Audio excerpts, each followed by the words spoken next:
What's going on, my dudes and dudettes? It's Sean here with Asna Serpentarium, and today we're just going to have a little chat about preparations you need to make before you decide to breed.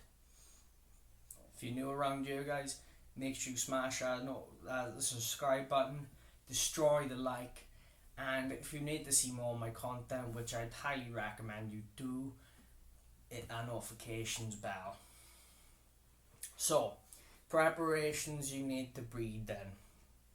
First of all, you need a male and a female, right, of the same species. They need to be old enough. So I'm just going to use the example of royals here in this video. A male royal needs to be at least a year old and a female at least 2 years old. But they got to be up to weight as well. Some people say 1200 grams, other people say 1500 grams. For me personally, if it's 2 years old and 1500 grams, I'll wait another year, to be honest with you. That'll give them another year to mature and they'll really pack on some size in that year.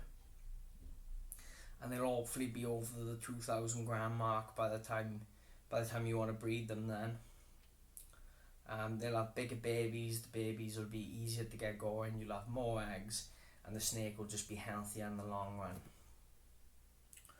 So that's something you need to bear in mind. Your snakes have got to be big enough. You need to be 100% sure on the sexes. You don't want to go putting in two males together, otherwise you're just going to end up with massive problems. This boy is obviously a male. Males do fight each other, especially if they can't smell a female. So if you've got like 3 or 4 snakes and you think one's a male, the rest female, you put the male in with another male thinking that it is a female, you're going to have fighting because they'll be able to smell the females in the room as well. Don't just go out and buy a snake with the intent to breed it this season.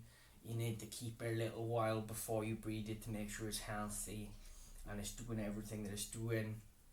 Obviously you need to quarantine it before you introduce it into your collection. Some people like to drop the temperature. I don't drop it too much, I just drop the hot spot down to 88 degrees. And maybe I'll make the hot spot, like the hot area, a little bit bigger then. Just over a third of the tank then, so it brings the ambient temp up a little bit, because obviously the ambient's going to drop if the hot spot drops and you don't want that ambient going too cold. But that's just something I do. I've heard that if it's 92 or hotter, it can actually destroy the male sperm plugs in the female and then you'll get a female slugs out. I don't know if there's any truth to that at all, but it's just something to bear in mind. You need to think about as well, when you get eggs, how are you going to incubate them? Are you going to maternally incubate them? Are you going to buy an off-the-shelf incubator? Or are you going to make your own incubator? When you get the babies then out of the eggs, where are you going to house them? You need to house them separately for more species. Are you going to buy a hatchling rack? Are you just going to have tubs on the floor? Are you going to buy them a viv each? You know, I mean, it does actually really get expensive, and from my first season, I would definitely say, especially with the lower end snakes, it's cheaper to not breed them, to be honest with you, for the expense. Like, you really don't do this for the money at all. Like, it's impossible really with a small collection to make money off this, especially with your lower end snakes. And with your higher end snakes, they can be more difficult to sell, so it's a bit of a trade-off. So don't think you're gonna get into this for the money. Like, my stand there that I'm recording on is a hatchling rack, believe it or not. I'll show it at the end of the video. It's a 20 tub hatchling rack. It came with a thermostat, but that cost me £500. Do you know what I mean? And this year's eggs from my ball pythons is about 300-400 quid's worth. And then my hatchlings from my African house snakes, that's another 300-400 quid's worth. But then I've bought more than that. I've bought another rack earlier this year. I've paid for insulation,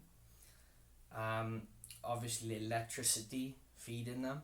So altogether, really, I'm quite a bit down this year, and that's just the way it is. I mean, you do it for the love of the snakes. But anyway, that's rambling on. You need to consider: can you afford to feed the babies? I mean, feeding an extra 6 snakes is quite a bit of a cost. Where you gonna get the extra food and the money for the food? What are you gonna do if they don't start feeding? You need to have all these things thought out before you start breeding. So another thing you really need to think about is how you're gonna rehome them. Where are you gonna rehome them? You can't do it on Facebook anymore. Are you just gonna send them to a shop? I mean, you need to really think about who you sell them to, because I've had a lot of numpties message me about buying my baby snakes and they're not having them. There's no way they're having them. They're asking me stuff like, oh yeah, how big does it get? Well, they'd know that if they'd done any homework. You know what I mean? I'll point them in the right direction to do their homework, and if they come back and they've done it, then fair enough. But otherwise, I'll help you where you need help. But if you've not done any research at all, then you can forget it. There's no way I'm letting you have one. It's just gonna end up, dead or in a sort of rescue. This is no way. So those are some things you need to bear in mind, guys, before you breed your snakes.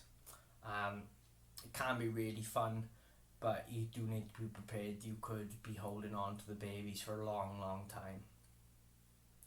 And you could also lose your female as well, which is something else to bear in mind.